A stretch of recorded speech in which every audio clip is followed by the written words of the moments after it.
Thank you. Hello, everyone. Welcome to Thursday World Gateway Rotary meeting. Thank you, Lucido, for being our greeter. We'll have our pledge and doorway with Pat back. Please join me in the pledge. I pledge allegiance to the flag of the United States of America and to the republic for which it stands, one nation, under God, indivisible, with liberty and justice for all. And the four-way pledge of the things we think, say, and do. First, is it the truth? Second, is it fair to all concerned? Third, will it build goodwill and better friendship? And fourth, is it benefit the town? Thank you. Inspiration, John Jones. Come on up. Did you forget? You have an inspiring outfit on there. Oh. Can you hear me okay? All right. These are things that have inspired my life, and I'm going to share them with you. I had left teaching at Rural Community College, started my own business, real estate broker, paying rent on a building, and the market went like this: 18% mortgages, 475 acres. Yes, Down to 209. And I talked to my mother and she said, how are things going, Johnny? I said, oh, I put up a sign, I put an ad in the paper, my phone's not ringing. Johnny, if your phone isn't ringing, make somebody else's phone ring. That works with business. It also works in your personal life. And another one that I learned from a fellow agent whose dad was in the car business: if you don't ask, the answer is no. Thank you.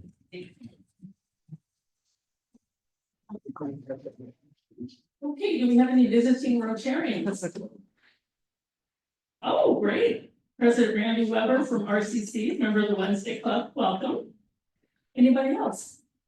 How about Rotarians with guests?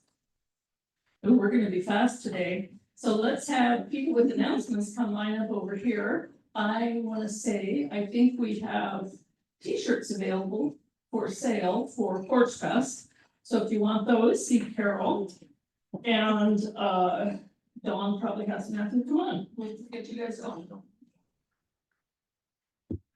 Hi, Bonnie Kallenberg is one of our members, and her daughter is an author. And she wanted me to share with everybody, hold on a second, it's on my thing here. Her daughter just wrote a new book, and the release party is this Saturday on May 10th from 11 to 1 at our local Oregon Books. Casey Dunn will be joining us to launch a brand new mystery thriller, A Cold Whisper. Join us for a release party. Pre-order your copy of The Cold Whisperer and come and get it signed when you pick it up. There's also a parking lot sale supporting local nonprofits on Saturday, May 31st at Oregon Books. It happens to be on the first day. And if there's another announcement, I'll do it in Happy Bucks that I said I would do. Okay, thank you.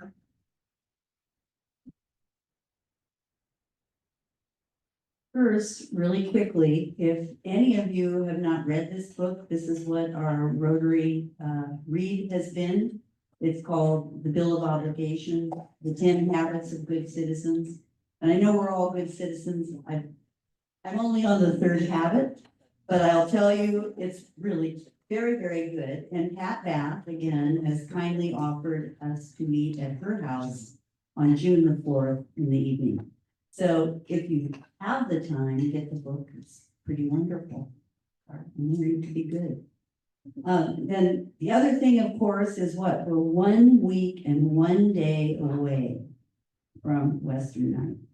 And anyone who wants to stay after the meeting, just to talk a little bit about what that's entailing, and anyone who hasn't yet come up with an assignment but would love to step forward, that's a good time to do it. I've contacted a lot of people for a number of the jobs that we have to do. We have about 145 guests coming from all over the district. So let me know if you're interested or have questions, and thanks for all the jobs.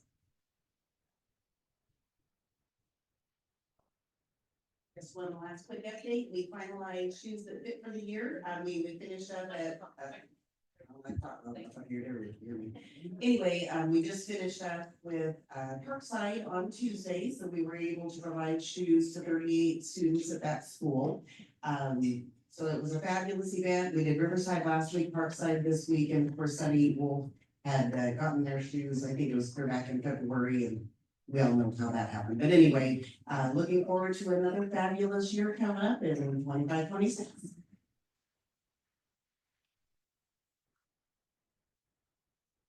Okay, any other announcements? Well, Brad, you're just gonna have to eat the rest of your lunch later, so come on up, Jenny's gonna introduce our speaker today. Thanks. I'm excited and honored to be able to introduce the president of Grove Community College, Dr. Randy Weber. He began with us in the summer of 2022, and a lot of the other stuff that it said in his introduction and now later this week is stuff I'm sure he's going to be sharing with us. So I'm going to share a little bit of my personal experience of having worked with him over the last several years. My favorite thing that Randy does is he walks around and he talks to people, and he meets with students where they're at. He comes through on the tutoring center quite often, and that's something that I think is very admirable of the president. So thank you for doing that, being engaged with our population. So it is an honor to be able to introduce Dr. Randy Weber. Welcome.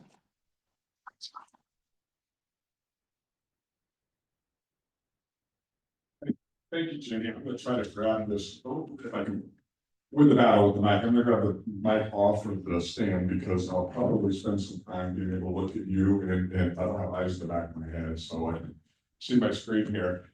You know, as Judy mentioned, I am a member of the Wednesday Club, so regular routine, and I did eat the chicken stir fry yesterday. I just had a salad. I'm so glad today after the leaf stir fry, so we're both days. I love coming in today and just hearing just the quick, so many connections that members of Rotary have with our college, retirees, attendees, children who went to school at the college. I often say that community is our middle name, and we can't forget that. And so we see that throughout so much of what we do. I appreciate that. I don't see Steve in here today, but Steve Rowe helped and asked and get coordinated my ability to present today. Really what I want to do is just give you kind of a quick update on the college, but then more importantly, save some time to be able to answer some questions, address some rumors, whatever, listen to ideas that you may have about the college. But what I will say as I get started is we have some really good times at college right now. You know, higher ed is in general has seen better times, but our college has put forth some really intentional and focused efforts about rebounding from both the pandemic and the wildfires in the region.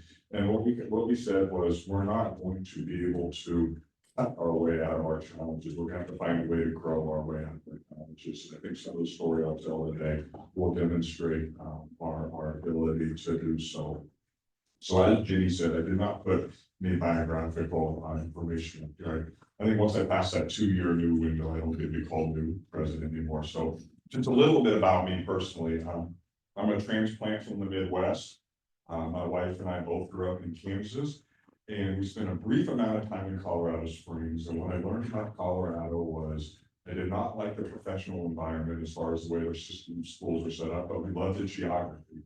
And so fast forward to 2015, we were visiting Oregon coast with some friends, and we drove south to California, and we stumbled across Southern Oregon and said, what a cool area. It reminds us so much about what we enjoyed about Colorado Springs. So about the time I was ready to start exploring and looking for the presidential opportunities, my predecessor, many of you probably know, Kathy Kimber-Pell, announced her retirement. And so I at that time said, oh, that could be a job of tremendous interest. as luck and chance would have it, fast forward a couple of years, I'm here now today with you. But it has truly been an honor. Jenny mentioned, my propensity to walk around campus and connect with students. When I left my past institution, the one best piece of advice I got, people are always willing to offer advice. But the best piece of advice I got was, Randy, you've always been connected to students and don't lose that. And so as I moved into this presidency, it's something that's been very important to me is to make sure, I have a saying that says, students are the center of our focus. Without them, we cease to exist. And so making sure that our students are getting the support that they need to be successful in their journey. So without further ado, then I'm gonna go ahead and get through some slides and then field some questions that you may have. And Dave did a great job getting started, but you can't turn it on. I have to do that. I forgot to do my one job. No, there it goes, a little delay. So I always like to kind of start a presentation out just as a reminder of who we are and what we do, our mission, and I'll read some of this too. More of this is kind of as a guide to me than it is a visual for you as we get to the presentation. But our mission is to enhance the quality of life in our communities by providing accessible, exemplary educational opportunities for student success and economic development, right? So it's about student success and growing our economy and workforce in our region. We have what we call 4 wildly important goals that align and guide the work we do. We want to make sure we're providing equitable access to the office offers we provide. We want to make sure that we have student success initiatives in place. We want to build community and we want to provide institutional excellence. So looking at kind of how we were doing, I referenced a little bit earlier about our enrollment and our trajectory. So just as kind of a piece of knowledge, enrollment at community colleges typically is countercyclical with the economy. So when the economy is struggling and unemployment is high, that's actually when we're going to see higher enrollment in colleges because people are struggling to find a job. So they're going to go back to college for workforce training. Or maybe families who want to send their child to college or university don't have the money to go to university, so they stay home and attend a community college. So as we were in a recovering economy and experiencing inflation, what was happening at community colleges was enrollment was going down because people were finding jobs. They didn't need to attend college for workforce training. So on the left here, a little bit what you see pre-pandemic are years prior to the pandemic where enrollments were slipping. And what we have here is kind of a bar graph and a line graph, and I'll tell you a little bit about them as we kind of go. So the 4 years preceding the pandemic, we were already declining, and we were declining if you look further left on some of those years through the recovering economy. But then came the pandemic, and you see a significant drop in enrollment. One of the populations we lost hardest was working moms. And you think about it, they had to put their life on hold because they were trying to raise their kids and figure out how do I become an online educator? We've never done this before. So as is common in the place, moms put themselves last, and we saw a significant decline in enrollment because they didn't have the capacity to go to school themselves as they were trying to uphold a lot of other things. There were also a lot of challenges with people. We weren't offering in-person classes, so limited opportunities for people. So we had a couple of years there of rough kind of enrollment.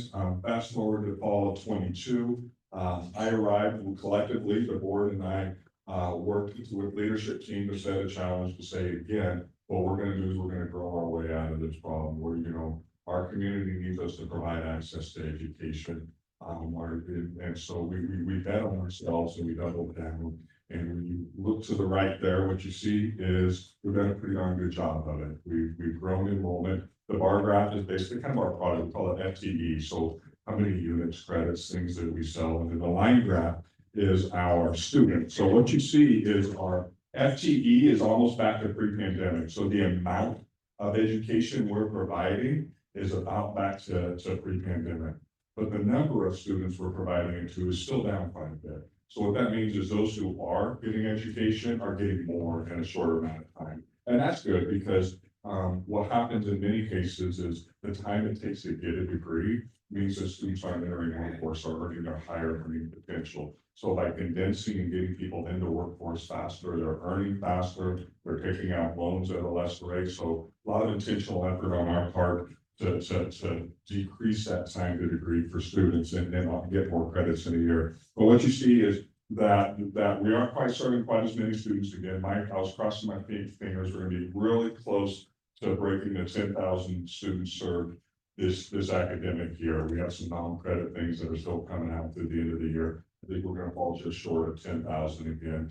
But we fell down to, just 5,700 there during rough years.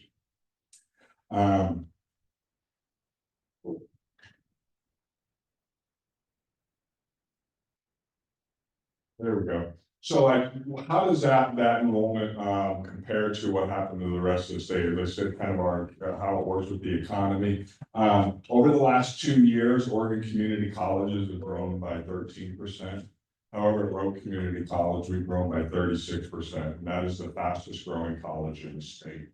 And we've done that through a couple methods, and I'll talk here a little bit about, but it's really been a tribute to the efforts of our team to take that goal of what we call stabilizing enrollment and say, well, if that's the goal, here's what we can do in my program. Here's how I can provide service and support to students. And really, people really focus their efforts around growing the college in a very meaningful way. And as you can see, we hit it out in the park. So some examples of some of the things that we've done with some local districts is we've done with Three Rivers School District. Those of you who are aware of their efforts, right? They discontinued Friday school a couple of years ago, but in doing so, they said we don't want to make Fridays wasted days. We want to make sure that there are learning days there.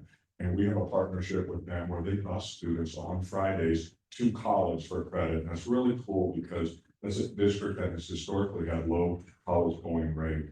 And now while they're in high school, people are coming to college, getting experiences. They're taking credit classes that may count toward a bachelor's degree like psychology or sociology, but they're also taking career classes like automotive and welding. So it really depends on their personal journey, but it's trying to get them some kind of level we have on them a little bit while they're in high school. So this whole idea of the college way over there is unattainable to me. They're getting it. So that's been a really fun and exciting and rewarding partnership to have. Another one we have is examples where we've taken some of our programs like there's a picture here of a CNA cohort at Grants Pass. And so historical kind of dual credit was students who get their general education requirements, maybe their humanities or their social science or their math while they're in high school, but more so we've been doing a little bit more workforce and job training. And so now these students are earning a CNA while they're in high school. So if they want to work as a CNA, command a better wage with benefits while they're in college or right out of high school, they're able to do so. So some of these school students are going to go to nursing school. Some of these students are going to university. Some just want to work full-time as a CNA.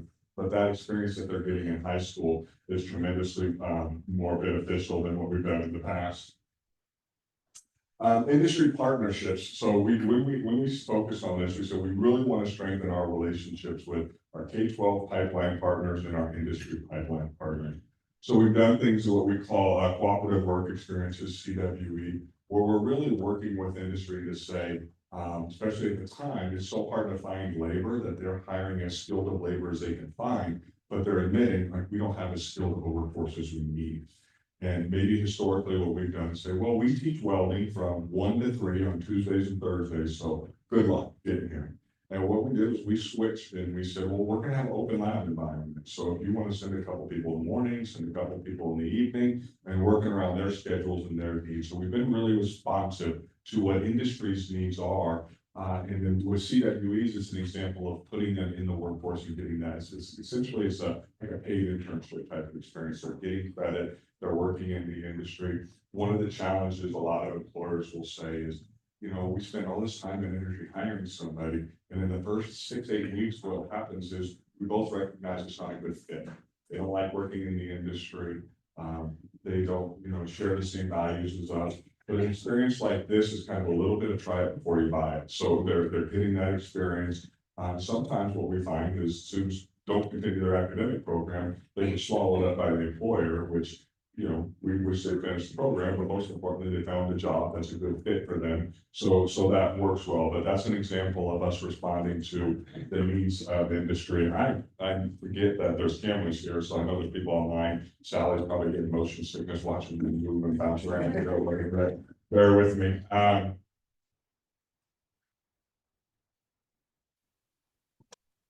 Can y'all hear me? There we go. How about if I say next? There we go. And so another really cool thing that we did is we've become a school that has committed to a culture of innovation and think, how do we make change in an innovative way? We've become board members of an organization called Lead for Innovation at Community College. Is a tremendous distinction for us. But that means we're always looking at different and creative ways to accomplish our mission. So had a conversation with the superintendent of Grants Pass School District, and he said, I got this idea, I got this land, and it's not benefiting the district right now, but I'd love to leverage it so we can get students more dual credit early college. This we think is a good fit. And so he's like, would you have interest in the college? And I said, well, the college isn't really in the land acquisition business.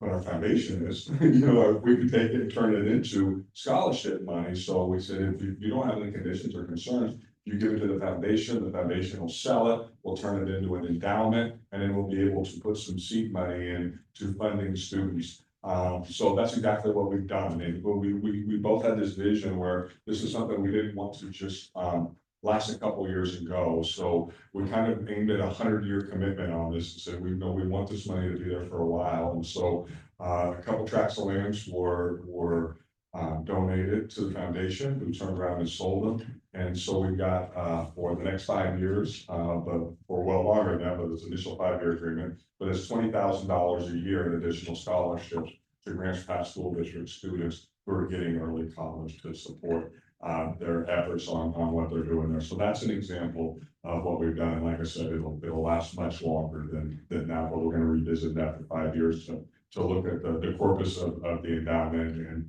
how to make sure it's sustainable.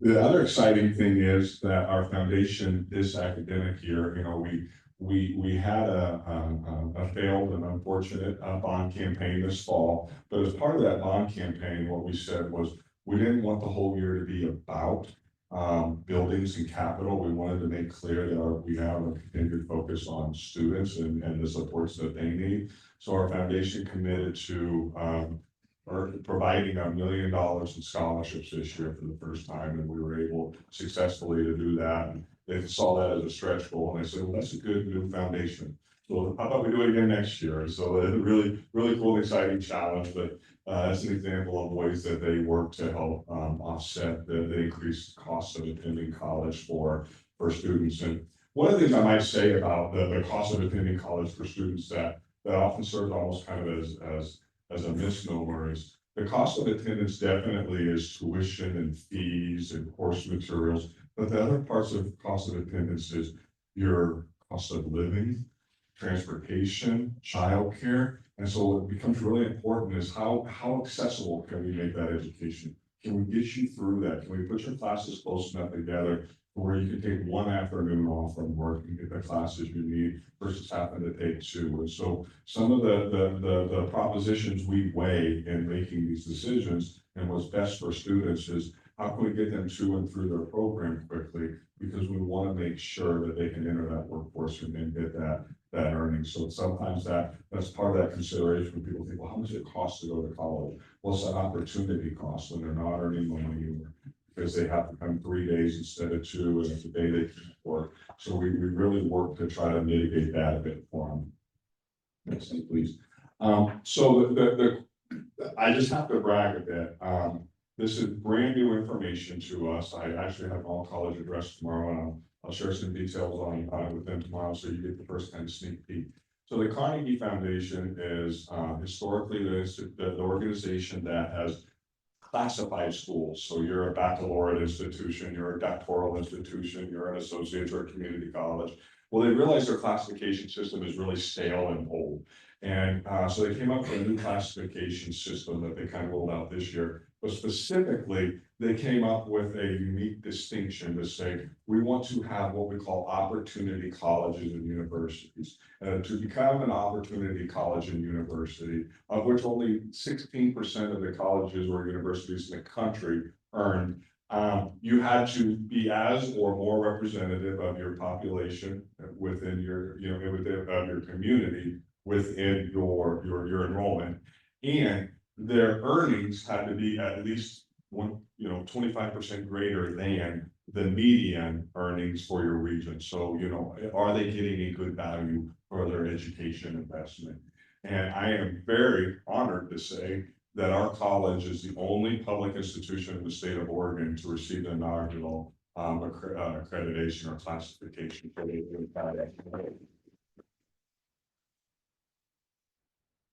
So in a nutshell, what that means is spending your time and energy going to RCC is a good investment. And we've known that for a while. It's just really nice when we get this level of acknowledgement in that. So by being acknowledged as an opportunity college, we're branding it and running with it, but it is something that we're very mindful of when we're offering programs. Is this something that is industry recognized and industry valued? If we're going to ask a student to invest their time, energy, and treasures in seeking an education, that on the other side of that is something more promising. And that's not always a deal that every education provider makes with their community. So I want to give you a little bit of an update on facilities, particularly as they relate to Josephine County. And the first one I'll touch base on is, many of you are aware that through our most recent bond that was successful in 2016, we were able to build a science building in Josephine County, which was desperately needed and is enrolled and busy all the time. But in doing so, that meant we had a vacant old science building. For anybody who was in it, it was a terrible building to learn science in. It was open air environment, so it doesn't matter what class you were enrolled in. What you were learning was whichever faculty member spoke the loudest. So you might be enrolled in biology, but you might be learning chemistry. But that building did not work and fit well for science. What we were able to do, we received some congressionally directed spending and some college investments, and we were able to turn that building into an allied health center that we're bringing back to Josephine County to provide some more of the allied health programming. So dental assisting cohort will start this fall. We have added, for your information, a dental hygiene cohort that is offered in White City. But the dental assisting cohort will be started in the fall here. We'll work with the Grants Pass School District. I know they've got a couple students interested in enrolling. We have some nursing assisting, phlebotomy, so there will be a greater healthcare presence here. Some of the signature programs will still continue to be in White City, but maybe a student can get some of those early classes here and limit the amount of transportation back and forth.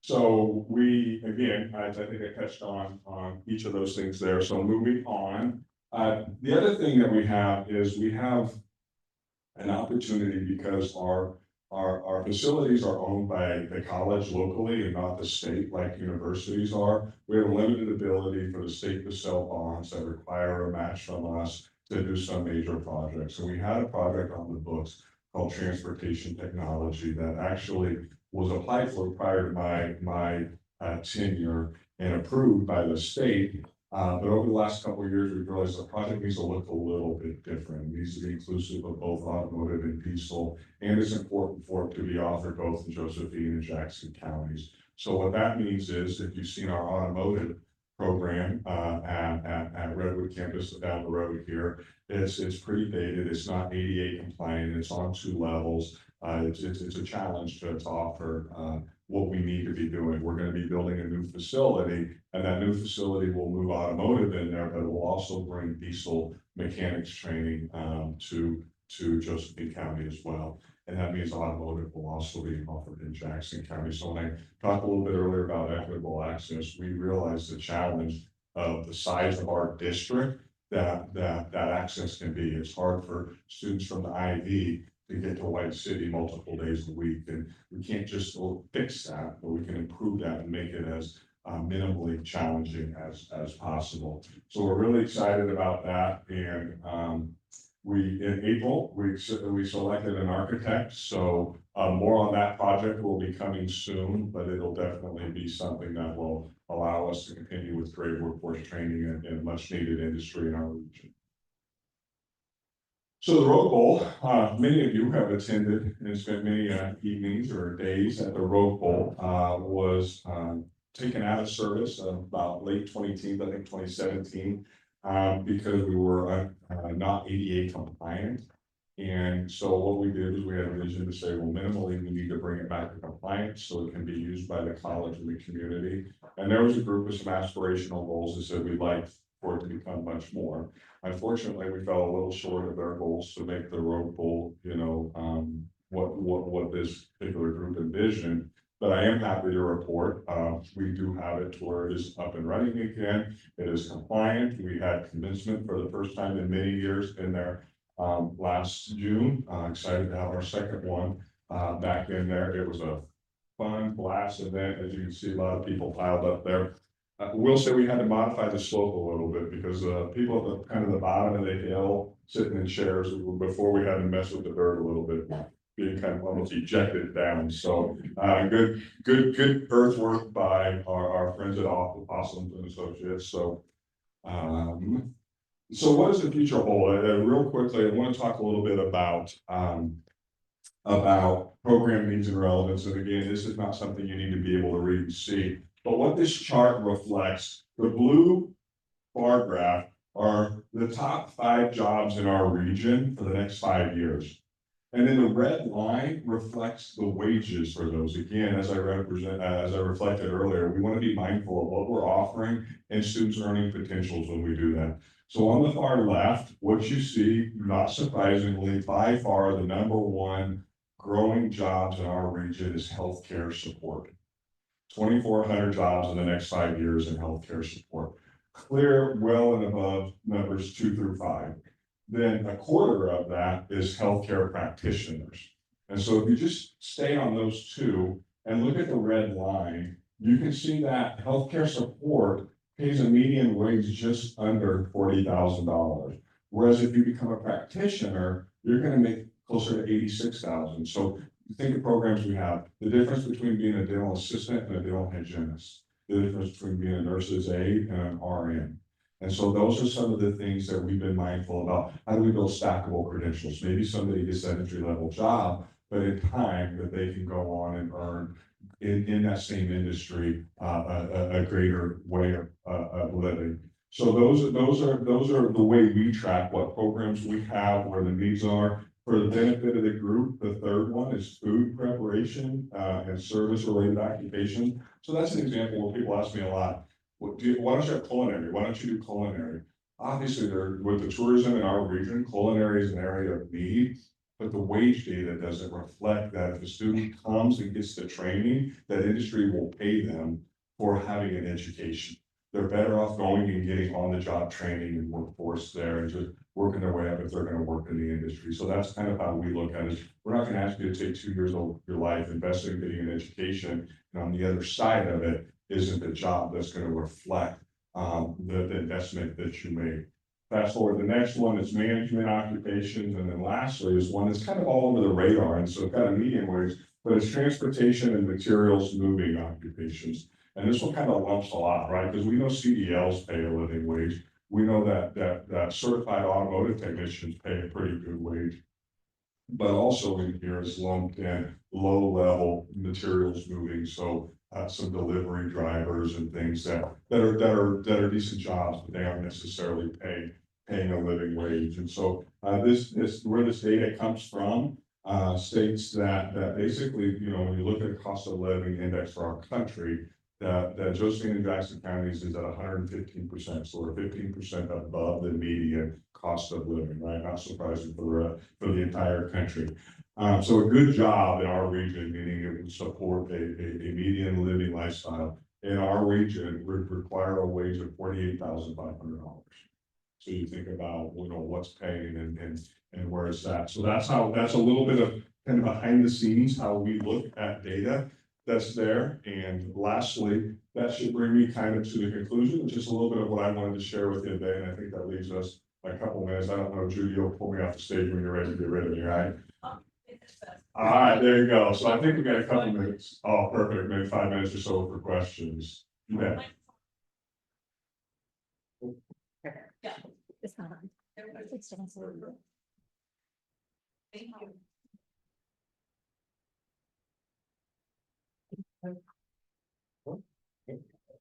They said give you mine, didn't say it would work. It's not on. It was just on. There we go. It's on. Thank you for the presentation, very good. I learned a lot. I was especially interested in the figures you had of people attending, and you mentioned it's a little less than 10,000, about 95 from the school year, 145 right at the moment. I was wondering, because I'm also interested in what percentage or what number of those are actually from cooperation with our high schools. So, we have, oh my gosh, I want to say about 1,200. I was just north of 1,000 last I looked and put some enrollments in. So I'm gonna say about 1,200 of our students are also still in high school. And at our peak pre-pandemic, that number was closer to 2,000. It fell down to about 400 or 500. So over the last couple of years, it's grown by over 35%. But part of what we're seeing in those high school enrollments is a little bit of what I referenced, where the classes they're taking are being, some of them are still getting that traditional dual credit general enrollment, but a number of them are getting workforce courses. We call them early college, and we offer them a little bit differently. So we've expanded the offerings and the things that they're getting. So great question. I saw it quickly. When you said student body is at least as representative of the local population, in what way? Yeah, so they look at things like income, race, gender, ethnicity, so things that are usually looked at for historically underrepresented populations. We don't have as much racial diversity as you might see in some communities, so, but what you will typically find in a community college setting is that no matter or how much or little diversity is in your community, meaning race and ethnicity, or meaning income or age, what you will find is that your community college is usually more representative, because students from what we call historically underrepresented backgrounds tend to say the best place to go if you want to change your life trajectory is the community college. You know, it's been one of the challenges that we faced in today's political dynamic is, and kind of say this is historically for generations, way before words got weaponized, community colleges have been the great equalizer. We've been the builder of the middle class. If people want a better life, even if you don't always want to study, you go to your community college. That still holds true today. It's just hard to build language around what that agenda looks like, given the words that are so divisive today. But I had said we've always been the great equalizer, we'll always be the great equalizer. In a community like ours, I will tell you where we see the greatest disparity tends to be in income and geography. So low income people have less opportunity for success unless we do intentional things to help them. Individuals from further geography, so rural settings, tend to have less likelihood for success, neither of which is surprising. Often they're one and the same. But transportation can be a challenge, access, limited technology. So these are things that we look at. So how do we combat those so those individuals have equal opportunity to be successful and to live and earn that living wage? So when we look at allied health, we pretty much go into CNA, phlebotomy, and the RN programs. Have you thought of other allied health programs? X-ray technicians, certified surgical technologists. I was a CST for 40 years. That was my career.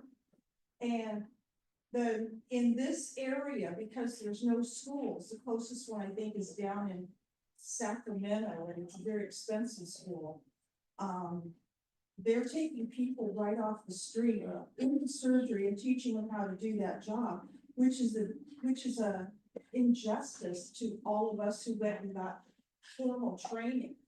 and, but those are maybe some of the other things that could be expanded on. So thank you for the question. I will tell you a couple things that we have done in the last couple of years. Is we have OTA and PTA, so occupational and physical therapy assistants that we partnered with Wayne and Lynn Community Colleges all through their accredited programs. But to your question, I'm happy to report, we just did an agreement with Lynn Benton to offer Surge Tech in, we're working with Providence on offering that this fall. To apply to become a certified program is a couple of years, and it's kind of a burdensome process. We plan to do so, but we didn't want to wait to get students trained. So we're using their accreditation and their approval to deliver education to students through Providence. So we heard that, we're responding to that. And that's so that what we tend to do is we look at these data and say, what are the jobs in our region? Now, one of the challenges I will say is each of these programs that we talk about, they're the highest cost to deliver. They're challenging. So for faculty, for nursing, for example, the ratio, and this is a licensure requirement, a faculty to student is 1 to 8. So I can have 40 accounting students in with an accounting instructor, but I can have 8 nursing students in with a nursing instructor. For dental hygiene, it's 1 to 5. And so this is where, like, how does this program, when you go in and you look, you see the technology and the equipment that's in the room, it's expensive. But then you look at like those faculty ratios. So these are things that are obvious of need, then it becomes how do we get the resources to offer it? So the great partnership with Providence to make this one happen. So we're working with it, and that's what we work with industry. If you have this need and we're the workforce trainer, how do we work together so this is mutually beneficial? Because we can't carry it all on our backs, and we know you need it. So we added a nursing cohort because of a partnership with Providence and Asante. So instead of 32 RNs a year, we have 56 plus a bridge, so almost double the number of RNs we do a year because of creative thinking with them. Do that. Thank you, Randy. A couple of questions. I know you guys were already kind of on the front end of the mechatronics push in the region in Oregon. Where are you now? And what does that look like for like robotics or AI, any of those things that are coming down pretty quickly? I'm curious. And then 2, I'm just wondering if you, there was an emphasis on industry recognized credentials, the short term, the Altoids, and where are you guys at that? Yeah, so mechatronics is a perfect example of the story answering your second question. So the decision was made right prior to my arrival to discontinue the mechatronics program, and in doing so, this experience went as local industry said, we really need training in mechatronics. So the college propped it up, tried to deliver it as they heard, and for one reason or another, it didn't work. It wasn't sustaining. So the decision was made to discontinue. But the commitment's there. As a matter of fact, I've got multiple meetings with industry leaders in the next couple of weeks. And so manufacturing technology are really difficult with industry recognition. They don't require certification. So if they don't, they're in construction's another bad one, where they just hire them as they are. It's really difficult to get them to get an education. Whereas you don't see somebody put in a good idea and say, you want to be a nurse for us, right? They have to go through the education program. They have to get their license. Same thing with CDL. So some of these industries, they want a skilled workforce, but they're not willing to pay at entry the difference for beginning wages. So the incentive for the student to get the training. So mechatronics struggled with that. And now we're back to revisiting saying, well, what is the future in our region? What do you need in a skilled workforce? And what are you willing to pay for? Because we can't offer it if you can't pay them to go through the program. And so we do have an opportunity. We're working with OIT, maybe to bring one of their electronic engineering programs over to White City, so we can have another bachelor program offered locally. So we're really exploring that, but manufacturing, technology, construction, we're slow on right now because the industry, we can't figure it out like we have so well with the ones with required credentials. But I'll just say we acknowledge it, we're getting there, we're sitting in the room with them and demonstrating, look what's happening in these other industries and how we're able to meet their needs based on clear expectations. So they're listening in a better way. Thank you. And I think we're wrapping up questions. So thank you so much for an opportunity to chat. I'll say bye for a minute. Thank you so much, President Randy. Boy, that was informational and good for all of us. I don't know if you know that we have about 72 members in this club, and at least 20 of us for either RCC employees or retirees. And so this is a really, a group that's really interested in the welfare and well-being of RCC, and we appreciate that you're here today to give us this update. We want you to come a couple times a year, tell us what's up. And at the risk of bragging, you're not supposed to brag, but how many of you know about the Judy Basper Endowed Scholarship at RCC? And when I retired, I set that up because I have a soft spot in my heart for kids raised in foster care and kids raised in difficult circumstances. And so my scholarship is supposed to give preference to one of those students. And I want to encourage all of you, if you worked at RCC or like RCC, you should really consider setting up an endowed scholarship. I worked nonprofit almost my whole life, and if I can afford it, I bet you can. So, okay, that was my pitch. Are we ready for sergeant? We have a new sergeant trying out, Mary Millard. We think we can make it. And we're looking for a lot of happy bucks. Here's. Yeah, Ben. Yeah. Yep.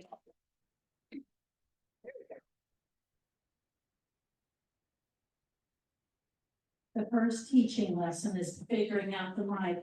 I thought, I didn't want to try to take it off there because I'll end up conking myself in the head, and yeah, here we go. To add on to what Judy just said, I learned when we, Greg and I both joined the club, that we do have so many teachers. So I want to start out just by saying, if you know a teacher, if you are a teacher, you're retired or you're active, or you're a teacher's aide, you've helped in classrooms, volunteers, give yourselves a hand. Teachers and mentors make a difference in our lives, and it's a huge importance. So I'm going to brag for just a moment on our granddaughter. Her name is Jordan. You met her. She came to one of our meetings. She's 17 years old, and she is enrolled in the CNA program in Chandler, Arizona. So she enrolled her junior year of high school, and then she will graduate with a high school degree and with her CNA, Certified Nursing Assistant, and that will be in 2026. So let's root her on, and kids like her that are trying to do these dual studies, and she's online, she's face-to-face classes. It's a lot of work and it's hard. So I looked up, I'm like, okay, what are the significant events for May 8th? Well, there's a lot happening, right? You know, just through news and everything that's happening with a new pope that was selected today. Well, I came up with National Coca-Cola Day, and I thought, oh, that would be fun. So, National Coca-Cola Day, May 8th, and it started in 1886 by Dr. John Pemberton. And he served his first 9 drinks in Atlanta, Georgia in 1886. So my first question about Coca-Cola, do you know what the current slogan is for Coca-Cola today? Taste the feeling. I know, I'm like, huh. Well, you know, and then we all talk about cutting back on soda, cutting back on this and that. So I got taste the feeling. And then previously, with Taste the Feeling, and that was introduced in 2016, they also had Open Happiness. I don't even recall hearing that, but Open Happiness, Taste the Feeling. Do you know what the slogan was in 1971 for Coca-Cola? Have a Coke and smile. Say Coke it and again. smile. Have a Coke and a smile. Oh, I like it, but no. I even brought some prizes today, so anyway, we'll give out prizes regardless whether we get them or not. I know it's like a mystery, but you're gonna recognize this one. I'd like to teach the world to sing in perfect harmony. I will spare you. I will not sing to you solo. It's like, then I for sure get the hook, get her off of there. So, yeah, and the slogan and this commercial promoted a message, which I think is really helps with our present day, you know, in our world. The slogan in the commercial promoted a message of peace, unity, and global harmony. A place we're sitting here in Rotary, peace and service above self and doing things we can for the community. So I thought, yeah, I'd like to teach the world to sing in perfect harmony, perfect time. So there's another significant event happening today, and it's 80 years victory in Europe. And it was coming towards the close of World War II. And so they are celebrating that in Europe. And just to think of the souls, the people that were lost during that time period. And thank goodness, you know, the end of World War II then came about in September 1945. But those who have served and gone to places that maybe we wouldn't go to or prefer not to, so that we can be here. We can hopefully live normal lives and do the things that we do, and it's just a little thing called freedom.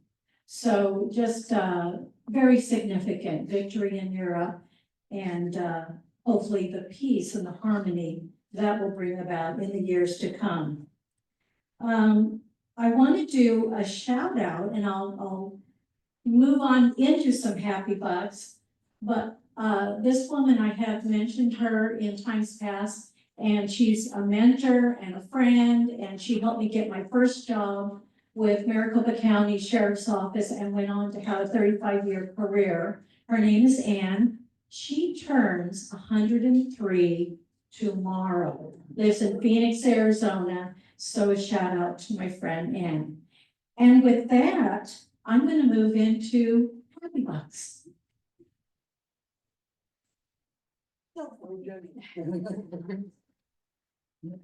I just really sense the theme of education. Thank you for being here. And I just wanted to share with you that within the last 2 years, in this room, all 4 of my first term teachers from the early 90s were in this room as presenters. And so I'm happy bucks for them. And another big piece of information my family got, you all know one of my nieces, she's a member of our club, Ashley. But my youngest niece, Maddie Schaefer, got into Harvard. So our family is going to Harvard.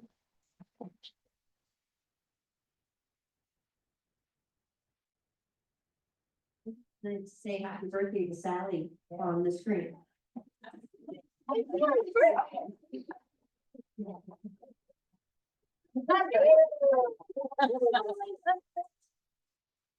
don't know how to unmute. She has to unmute. Oh, okay. Can you hear me? Oh, television remote? I know where it is. Right over there. Thanks, Jenny. Jenny, it's right here. Right there. Okay. We should go for say, let's do the Sally Snyder happy birthday song, the way she taught us to sing it. Ah. No. Okay, never mind. Happy birthday. I've had to go my happy birthday so I can see that. There, nice to hear from you and proud to see what we're doing there. I just came back from East Lansing in Michigan. Our youngest granddaughter graduated from Michigan State. So in the line of education, she graduated and it's great adventure for her. She's continuing her adventure and going to University of Michigan. She's going to be probably conflicted, you know, going to Michigan State, University of Michigan, that's her, it's blue or green. And our older granddaughter has been accepted and starts at Notre Dame in the fall. So a lot of educational activity going on with us. And I have a sign-up sheet. I'm sorry, I was late. I had a massage. So I have a sad box for that. I thought it would be better. And I have a sign-up sheet for the month of June in terms of our events. And what I would encourage you, if you are a new member and if you haven't done any of these jobs, get a hold of them, come and sign up right away, so that we can have a chance to do it, we have new faces. Thank you.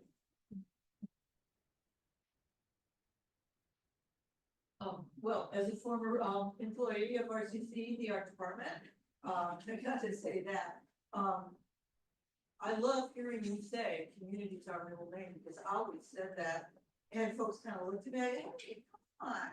You know, at the department chair meetings and everything, community is us, and our community needs us for the college so much. So thank you so much for bringing some good fresh air back.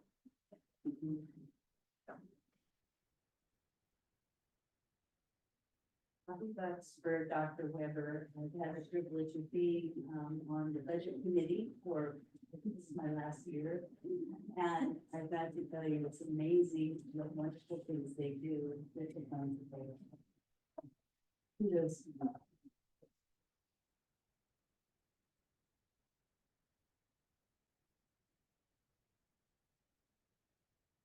Even though I couldn't graduate with my class in high school because I was not in, I decided to go to college and ended up at West Coast College, $10 plus $40 for books. Those were the days.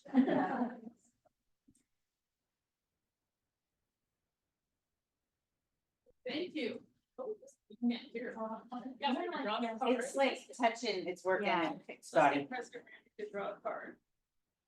President Randy, would you draw the card, please? And I think that Mary made the cut. What do you think? Yeah, Mary. Very, very charming. Thank you.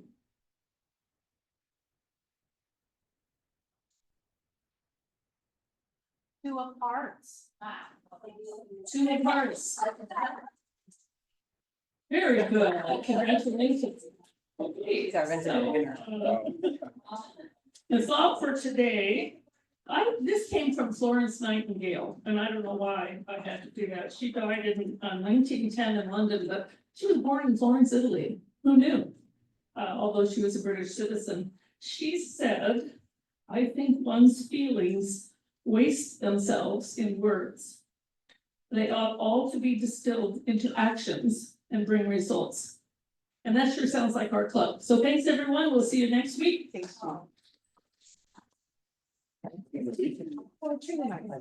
And I want to give you my business card for my. By the time we have it, we'll have it talked about it. Now I'm just here.